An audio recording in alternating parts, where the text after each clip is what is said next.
Salut à toutes, salut à tous, bienvenue, c'est l'avant-match de la 22e journée de Ligue 1 qui va opposer à 20h45 le coup d'envoi entre l'Olympique de Marseille et l'OGC Nice, un match à guichet fermé, plus de 65 000 spectateurs, supporters seront présents du côté du boulevard Michelet pour ce match qui compte. On va regarder dans quelques instants les résultats, faire le point sur le classement de cette Ligue 1 dans une semaine qui va être exceptionnelle avec ce soir ce match chaud bouillant, le derby de la Méditerranée entre l'Olympique de Marseille et l'OGC Nice, mercredi soir 21h05, les huitièmes de finale de la Coupe de France entre l'Olympique de Marseille et le Paris Saint-Germain, le Classico.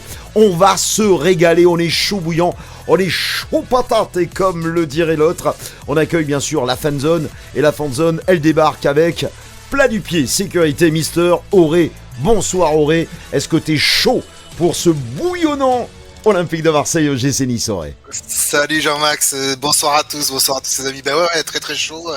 J'ai hâte de voir ce match et d'en découdre avec nos amis niçois avec lesquels on a quelques griefs, on va dire. Oui, ça s'est apaisé au niveau des dirigeants, mais du côté des supporters, c'est toujours aussi chaud. On va accueillir notre troisième fanzoneur. Il est entré dans la fanzone également. C'est l'ami Dalfi. Bonsoir Dalfi, est-ce que tout va bien? Ouais, salut les gars. Ouais, ça va très bien. Ça va très bien. Bon, après, par contre, moi, les Niçois, c'est absolument pas mes amis.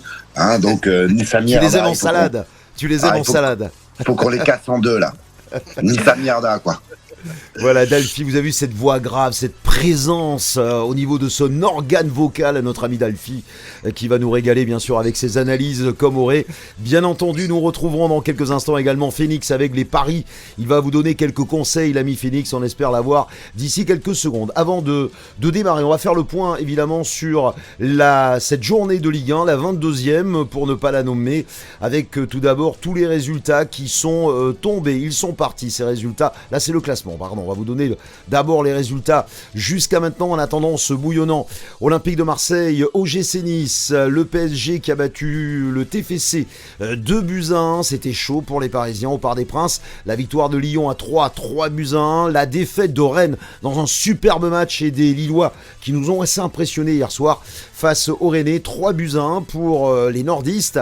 Monaco qui continue sa course 2-0 à Clermont, la victoire du FC Nantes à Ajaccio 2-0, 0 partout entre la J Auxerre et le Stade de Reims, le FC Lorient et Angers score nul et vierge 0 partout, des fêtes de Montpellier à Strasbourg à la Ménéo 2-0 et tout à l'heure 1 partout entre le Racing Club de Lens et le Stade Brestois en attendant bien sûr cet Olympique de Marseille au GC Nice. On regarde le classement qui est pas complètement à jour, hein, même sur le site de la Ligue, ils n'avaient pas encore compté le match des Lensois. Voilà le classement de la Ligue 1. Alors actuellement, Lens est à hauteur de l'Olympique de Marseille avec 46 points puisqu'ils ont 22 matchs. Là, il n'y en a que 21. Il n'a pas encore été compté sur le classement qui apparaît sur votre écran.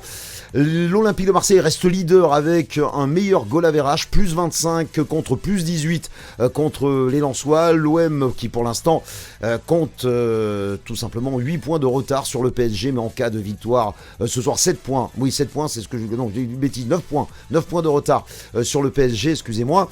Et donc, s'il y a victoire ce soir face à Nice, on reviendrait à 5 points des Parisiens. Monaco est pas très loin. Monaco est à 2 points de l'Olympique de Marseille. L'Olympique de Marseille n'a pas encore joué. Et on a réussi à creuser 6 points d'écart avec le Stade Rennais. Alors, messieurs, première question pour démarrer.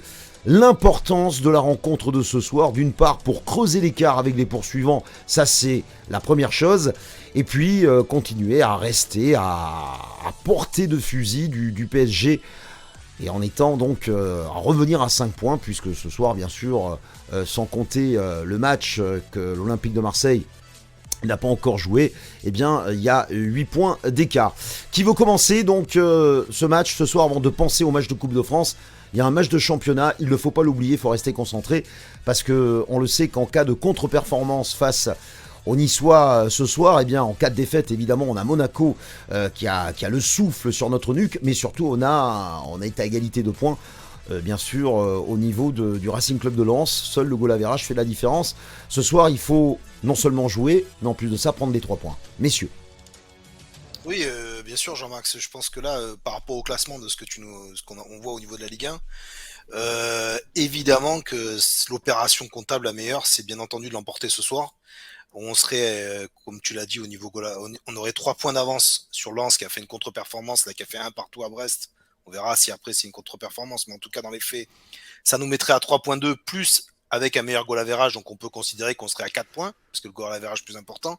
Donc et en plus de ça, ça évite aussi, pour ceux qui veulent rêver un peu plus grand, de ne pas être trop décroché du Paris Saint-Germain, on reviendrait à 5,2. Moi, je pense qu'il Et faut reprendre laisser. 5 points sur Monaco, hein, reprendre 5 points sur Monaco, Oui, voilà, Monaco 5 n'est points plus qu'à égaux. 2 points de l'OM, hein, il faut pas l'oublier, et mettre Rennes à Tout à 9 fait. points, ce qui Tout serait à bien. fait.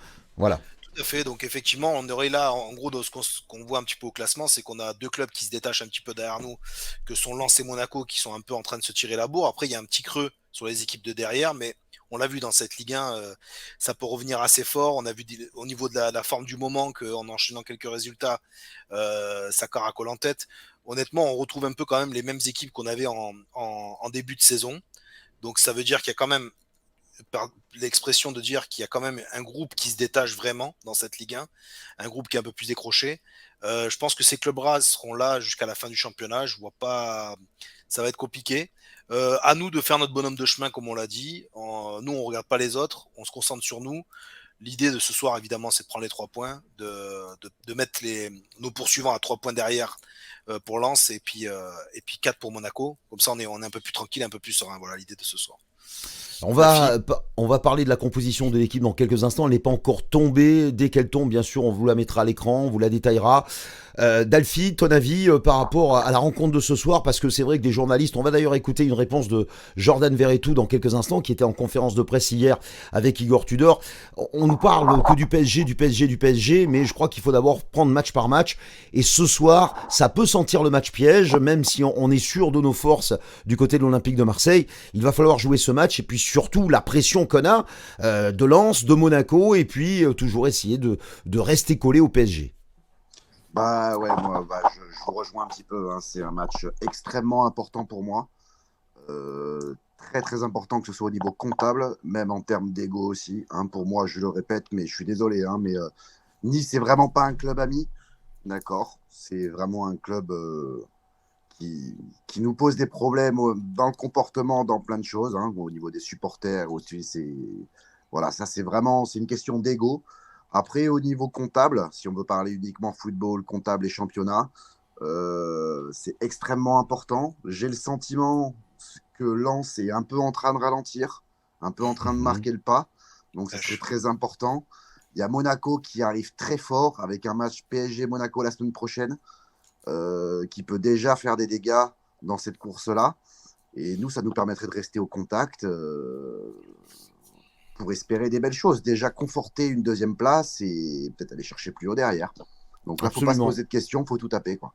Alors avant justement d'écouter Jordan Verretou, dans quelques instants, on rappelle que quand même l'Olympique de Marseille va avoir des déplacements, parce que c'est vrai, les journalistes n'arrêtent pas de nous parler d'aller chercher le titre face au PSG, mais il faut oublier que l'Olympique de Marseille a quand même des déplacements difficiles. Il va falloir aller du côté du stade Pierre-Mauroy face à Lille. Lille, je crois qu'on était unanime, nous a impressionné hier soir face à Rennes. C'est une très très belle équipe. On va devoir se déplacer également à Rennes, on va devoir se déplacer à Lyon, même si on sait que Lyon cette année c'est pas ça, mais c'est toujours délicat. On va se déplacer également à Bollaert pour affronter le Racing Club de Lens.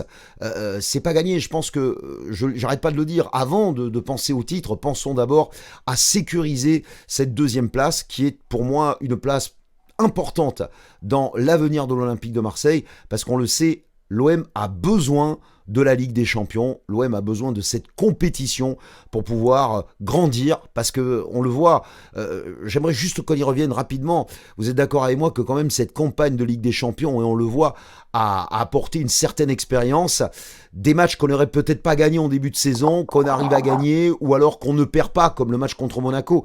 Est-ce que vous êtes d'accord sur cette analyse sur la Ligue des Champions qui sert, et dont l'OM a besoin chaque saison ?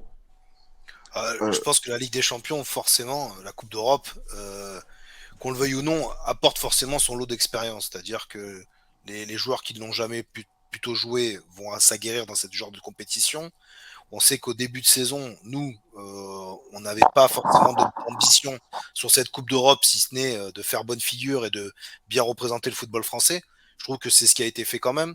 On a quand même fait des bons matchs. On voit qu'on n'a pas à rougir des équipes qu'on a affrontées, qu'on n'était pas complètement déclassé comme on a pu l'être sur d'autres campagnes européennes, surtout de Ligue des Champions.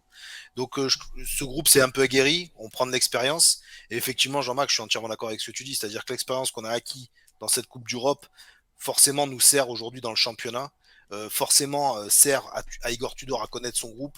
Ça a aidé aussi les joueurs à comprendre un peu la philosophie d'entraîneur. Tout ceci fait qu'aujourd'hui c'est plus simple. Et en plus de ça, tu nous envoies une petite passe décisive bien placée, mon Maxou, parce que Extérieur en fait, du pied. voilà, exactement. Là, elle est parfaite. À la cloche pour le but. Exactement, voilà, Parfait. absolument. Parce qu'en fait, tu parles de Coupe d'Europe, mais justement, on parlait de calendrier.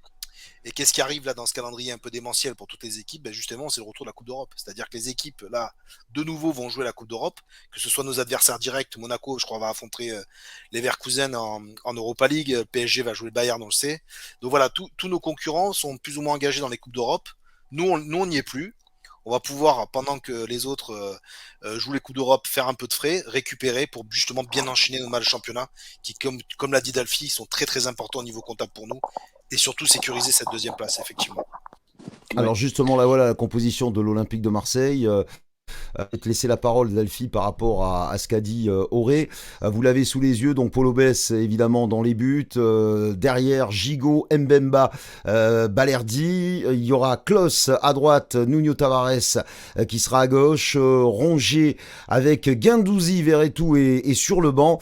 Et puis, on aura donc Cengiz Under qui sera associé à Dimitri Payet, toujours dans toujours ce 3-4-2-1. Et Vitinha, voilà, donc ce matin, ce soit sur la Provence. Alors la Provence, j'ai pas trop vu, mais sur l'équipe, on voyait Vitinha qui serait éventuellement sur le banc. Eh bien non, Igor Tudor a décidé de lui faire son baptême du feu ce soir au Stade Vélodrome. Est-ce que cette équipe vous plaît? Bon, on voit que de ce côté-là, on a une profondeur de banc assez intéressante puisque Unai ne joue pas et n'est pas titulaire pour l'instant. On a également Malinowski qui est sur le banc. On a Alexis Sanchez qui est quand même sur le banc. On le fait souffler. Donc Kolasinac également, Verretou. Voilà, j'ai envie de vous dire, les amis, Gros pari, hein. gros pari de la part de Igor Tudor. Et je regarde d'ailleurs dans les remplaçants, je ne sais pas si vous voyez, mais je ne vois pas non plus Unai qui est même pas dans le groupe. Donc Unai qui n'est pas dans le groupe.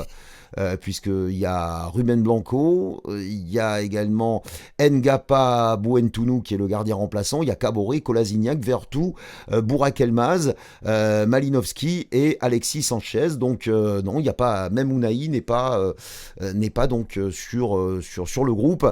Donc il y a vraiment un gros turnover de la part d'Igor Tudor, mis à part on va dire la défense qui est on va dire quasiment presque une défense classique, en attendant le retour d'Eric Bailly avec Balerdi qui va peut-être prendre la place de Kolasinac, Guendouzi en lieu et place de Verretou, et puis la titularisation de Jonathan Klaus qui était remplaçant lors du match contre le Football Club de Nantes. Bon, Nuno Tavares toujours là, et puis toujours la confiance à Cengiz Under. Cette composition d'équipe, messieurs, je vous attends pour la commenter.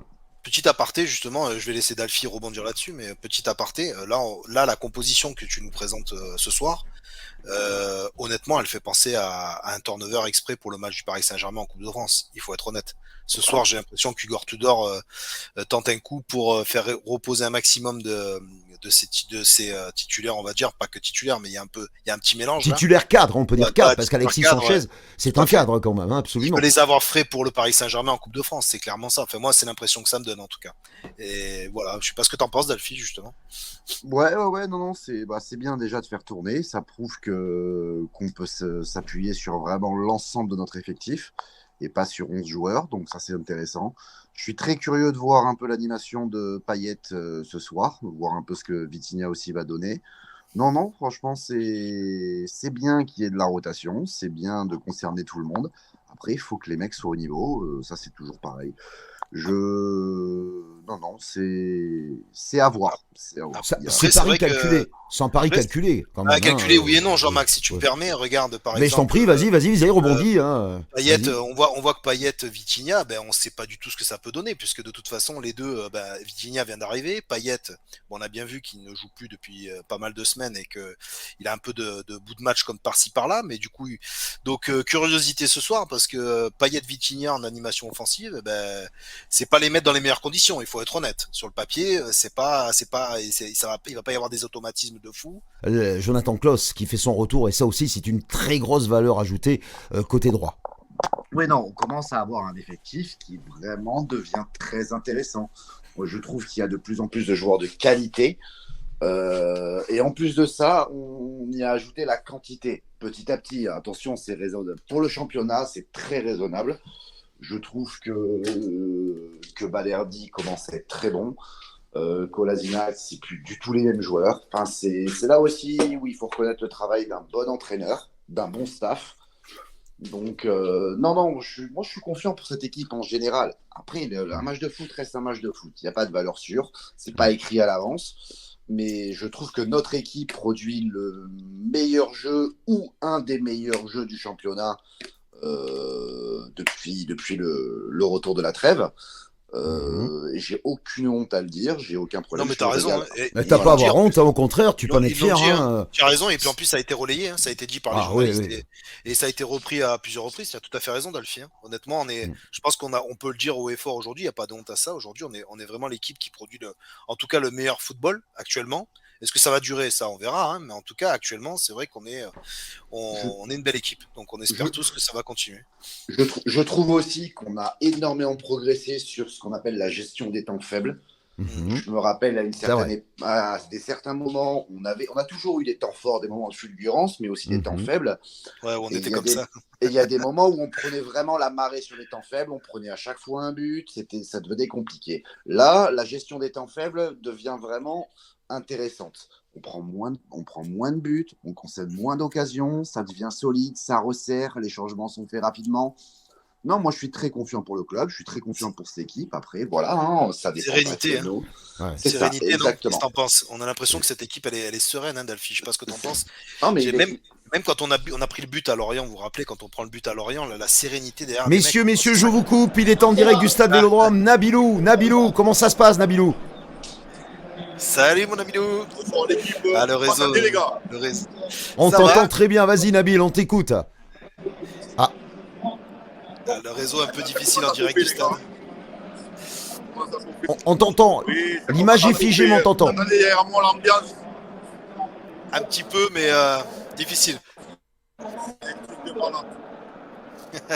C'est pas évident. Alors, on entend un peu on entend un peu que ça chauffe. Nabil, comment ont été reçus les Niçois quand ils sont arrivés à l'échauffement? On n'entend pas. Ah, c'est difficile, c'est trop difficile. Je crois que c'est trop difficile. Ouais, ils sont en bas. Ils sont arrivés, hein. Ils ont fait la présentation de Vitinha et de Nani. Grosse ovation, les gars. Grosse ovation. Allez, l'OM. Allez, merci mon Nabil, on t'embrasse et tu nous donneras tes impressions après le match, évidemment, quand tu seras devant le stade Vélodrome et également sur la route ou quand tu rentreras du stade pour nous raconter un petit peu ce qui va se passer avec, on l'espère, Nabil, la victoire de l'Olympique de Marseille. Messieurs, avant donc d'écouter Jordan Verretou qui était hier en conférence de presse avec Igor Tudor, j'aimerais avoir votre avis sur un joueur, Matteo Guendouzi, où tout le monde voulait voir Matteo Guendouzi revenir à son poste de prédilection, c'est-à-dire reculer d'un cran. Ça aussi, c'est une bonne nouvelle avec l'arrivée de Vitinha, et puis ce soir, de voir qu'on peut faire tourner, qu'on titularise Dimitri Payet. Et ben, on voit que Matteo Guendouzi va vraiment jouer à son poste. C'est une bonne nouvelle, ça aussi. Oui, bien sûr, c'est une bonne nouvelle. C'est une bonne nouvelle surtout pour lui. Pour lui, ça va lui permettre vraiment de s'exprimer. Après, c'est à double tranchant, hein, c'est toujours pareil. Moi, je trouve que l'équipe est très bonne dans son ensemble. Guendouzi faisait tout ce qu'il pouvait et remplissait très bien le job sur un poste qui n'était pas le sien. Après, voilà, là, moi, mon point de vue, c'est que l'OM a vraiment changé d'état d'esprit et c'est vraiment le système et le collectif qui priment sur les individualités. C'est comme ça que je le vois et c'est comme ça que je pense que nos dirigeants et notre entraîneur voient le club. Donc à partir de là, que Guendouzi soit dans les meilleures conditions, tant mieux, mais il ne faut pas que ça crée des déséquilibres sur le collectif. Voilà. Ah tiens, on a Phoenix qui vient d'arriver. Bonsoir Phoenix. Ah, ben Phoenix est reparti. On l'a Décidément, perdu. je crois Non, qu'il je a vais des problèmes de rebondir, connexion. le temps qu'il revienne, je vais rebondir sur ce que dit Dalphy. Ouais, Ah là, vas-y. je pense que tu as raison. Je pense qu'aujourd'hui, Igor Tudor a bien. Le discours a bien passé au niveau de son groupe. On a bien compris que lui, les stars, il en avait rien à carrer. Il n'y a pas de stars dans cet effectif. C'est avant tout le collectif et après les stars. Donc ça a été compris, ça a été accepté par les joueurs, on le voit sur le terrain. Donc c'est exactement nous ce qu'on aime à l'Olympique de Marseille. On n'aime pas trop les mecs, voilà, on le sait, avec des gros égos, des trucs comme ça, c'est pas ce qui nous représente. Nous on veut des mecs qui s'arrachent sur le terrain et qui donnent tout. Donc il a bien compris la philosophie, la mentalité. Les joueurs l'ont compris, donc c'est très bon augure. Comment ça va Phoenix?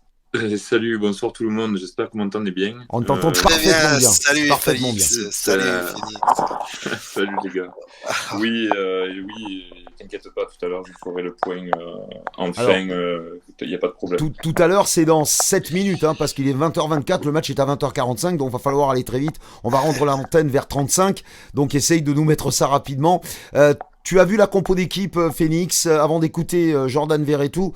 Qu'est-ce que tu en penses? La titularisation notamment de Vitinha, la position de Dimitri Payet à côté de Cengiz Under. Bon, le milieu de terrain, c'est, on va dire, en classique. Guendouzi qui recule d'un cran avec Valentin Rongier, qui sera aux côtés de Valentin Rongier. Il y aura Nuno Tavares qui sera donc à gauche, Jonathan Klaus à droite, et puis la défense à 3 avec donc Samuel Gigot, Mbemba et Balerdi. Ton avis sur cette compo Phoenix? Alors, écoute, moi je trouve ça sympa de pouvoir associer Payet et Vitinha. Ça peut sembler un peu peut-être hasardeux au premier abord, ou un pari risqué selon comment on se porte, mais au final on a une profondeur de banc et c'est sur des matchs comme ça qu'il faut pouvoir faire tourner avant des grandes rencontres, même si en Coupe de France entre guillemets c'est pas une finale de Champions League mais c'est un match contre Paris. Et je pense que Tudor a voulu un peu faire tourner un petit peu aussi certains joueurs pour les garder un petit peu. Sur l'attaque, d'associer Under d'un côté, Vitinha de l'autre et Payet au centre, c'est ça? C'est ça, absolument.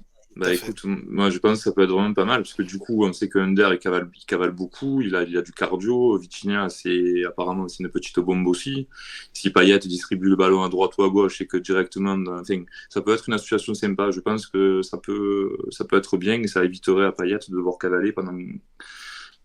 Parce qu'il a plus l'âge non plus de pouvoir cavaler peut-être pendant 90 minutes assez poumonné non plus, donc je pense que ça peut être sympa. On va écouter Jordan Verretou. Alors justement, tu as parlé du PSG qui arrive dès ce mercredi. Alors on n'a pas parlé du match de Coupe de France en conférence de presse, il n'y a pas du match de Coupe de France, on a surtout parlé du titre que l'Olympique de Marseille pouvait chercher. Je rappelle que ce soir, évidemment en attendant le match, l'OM est à 8 points du PSG, en cas de victoire l'OM revient à 5 points. Il y a un journaliste qui pose la question à Jordan Verretou en lui posant une question toute simple. Il lui dit est-ce que pourquoi vous vous cachez en disant que vous ne voulez pas jouer le titre? Parce que là, on sait que, d'accord, ok, vous voulez faire la Champions League, mais quand même, le titre cette année, il est plus que possible. Et écoutez la réponse de Jordan Verretou. C'est parti. Alors déjà, on va essayer d'obtenir nos objectifs. L'objectif, je pense que voilà, on va pas se cacher, c'est de jouer la Champions l'année prochaine. Voilà, c'est bien ce qu'on fait. Maintenant, comme j'ai dit, faut pas s'enflammer, faut rester les pieds sur terre. Si le dernier match on est devant Paris, je te dirais qu'on joue le titre, mais voilà, je pense que c'est beaucoup trop tôt. Et puis voilà, faut rester humble et continuer sur ce qu'on est en train de faire. Voilà, faut pas commencer à penser à autre chose. C'est match après match et voilà, on va bien se préparer pour le match de Nice déjà. Félix, on est parti. Les paris, il est l'heure, 20h32. On y va. Est-ce que t'es prêt? Ouais, pour moi. On y va, c'est parti. Les pronos de Phoenix, go!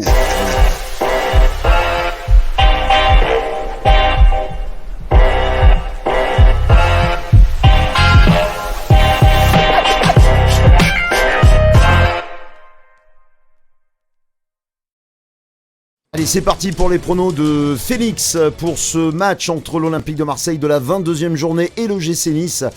Phoenix, qu'est-ce que tu nous conseilles? Quelles sont tes cotes? Quels sont les combinés? Je rappelle, paris, il faut avoir 18 ans et plus pour faire des paris. On t'écoute, Phoenix. Alors ce soir, mon perso, les gars, je vais pas faire original, hein, je vais rester dans le plus safe, entre guillemets, pour moi, qui est la victoire sèche de l'Olympique de Marseille. Sans difficulté, sans combiner ni rien. Elle est aux alentours des 1,74 à 1,80 selon les bookmakers. Voilà. Perso, je vais m'abstenir au safe, car ça va être en plus le 5e de la série. Donc on va essayer de continuer comme ça. Après, je t'avoue que niveau buteur, etc., c'est assez compliqué, étant donné que n'importe quel joueur, limite, peut marquer un but. C'est très compliqué. Encore une fois, le but, c'est de gagner. Moi, de gagner des grosses cotes une fois tous les 15 matchs, ça m'intéresse pas. Moi, ce que je veux, c'est gagner le plus souvent possible. Et faire gagner le plus souvent 1,80 possible. la victoire de l'OM, sèche. Eh ben, c'est que je pense que la composition d'équipe a dû faire un petit peu augmenter un petit peu la cote. D'accord. Donc tant mieux. Mais ça reste quand même le ticket que je joue moi. Donc attention.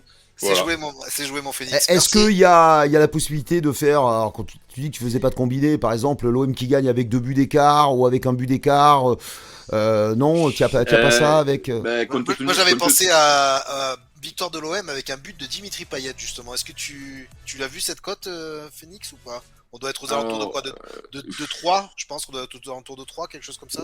Alors je t'avoue que j'ai pas pu regarder ça. Qu'est-ce que vous en pensez? Non, c'est complètement utopique, un but de Payet. Non, c'est quelque chose de jouable, hein, absolument. Non, je suis d'accord avec toi. C'est jouable, surtout en coup de folie, il faudrait essayer de trouver la cote en coup de folie pour regarder ce qu'il y a. Absolument. Allez messieurs, on va se quitter avec ça. Phoenix, allez, j'ai envie d'avoir votre pronostic pour ce soir. Donc Félix a dit victoire sèche de l'Olympique de Marseille, il n'a pas donné de score. On va essayer de s'amuser pour voir Auré. Qu'est-ce que tu vois ce soir? 2-1 pour l'OM ce soir. Donc tu vois les deux équipes qui marquent, donc avec les buteurs. T'as dit Payet en deuxième? Payet, et je vais dire Vitinha, ça serait magnifique. Ah bah ce serait un joli coup. Ça serait sublime. Payet est à 3,35. Ah voilà, j'étais pas mal. C'est pas mal. C'est pas mal. mal. Dalfi, qu'est-ce que tu vois? 3-1 pour l'OM avec un but de Verretou. Avec un but de Jordan Verretou qui n'est pas titulaire, je te signale, mais quand il va rentrer alors. Ouais, c'est ça. Absolument, bah voilà. Merci Félix, ton pronostic tu l'as donné, tu veux pas donner de score Félix? Non. Ah bah voilà, il reste, c'est ça les parieurs, il reste sur les convictions, il a dit non, c'est non, victoire sèche de l'Olympique de Marseille. On se retrouve juste pour se donner rendez-vous pour l'après-match. Merci à vous d'avoir participé à cet avant-match de cette 22e journée de Ligue 1 entre l'Olympique de Marseille et le GC Nice. Le coup d'envoi est prévu dans 10 minutes. Merci à Auré, merci à Phoenix, merci à Dalfi. On se retrouve avec John, certainement Auré, il y aura Phoenix, il y aura Dalfi, il y aura peut-être Steph, Soso. On aura peut-être Nabilou qui était au stade Vélodrome et qui va nous donner un rendu de ce qui s'est passé avec, on l'espère, un but de Payet, un but de Vitinha. Ça c'est pour faire gagner Auré s'il a fait un pari de dernière minute, pourquoi pas. Et on se retrouve pour l'après-match, je serai là également présent. Alors ce sera John qui va animer, je serai présent, mais pour recueillir les réactions d'après-match des joueurs, d'Igor Tudor, de l'entraîneur, pour vous faire vivre pleinement cet Olympique de Marseille au GC Nice. Rendez-vous tout à l'heure aux alentours de 22h45. Bonne soirée et n'oubliez pas, allez l'OM partout Allez l'OM. et toujours. Salut les amis.